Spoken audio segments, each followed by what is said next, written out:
Hello, everybody. In the last few weeks, I set out a simple principle. Congress should not go home for vacation until it finds a way to avoid hitting 160 million Americans with a tax hike on January 1st. Extending the payroll tax cut that shows up in people's paychecks every week is an idea that I proposed in September as part of the American Jobs Act. At a time when so many Americans are working harder and harder just to keep up, the extra $1,000 or so that the average family would get from this tax cut makes a real difference when you're trying to buy groceries or pay the bills, make a mortgage, or make a repair. And all kinds of independent economists agree.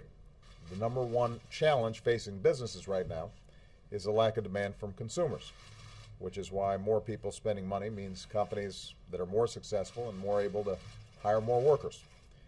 Today, Congress has finally agreed to extend this middle-class tax cut into next year. And they've also agreed to another part of my jobs plan, extending unemployment insurance for millions of Americans who are out there trying as hard as they can to find a job. This is spending money that also benefits families and businesses and the entire economy. And it's a lifeline that would have been lost for more than 2.5 million people in the first 2 months of next year if Congress had not acted. So I'm very pleased to see the work that the Senate has done. While this agreement is for 2 months, it is my expectation.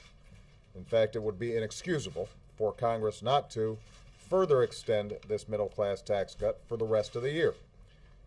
It should be a formality, and hopefully it's done with as little drama as possible when they get back in January. This really isn't hard. There are plenty of ways to pay for these proposals. This is a way to boost the economy that has been supported by these very same Democrats and Republicans in the past. It is something that economists believe will assure that the economy and the recovery is on a more stable footing than it otherwise would be.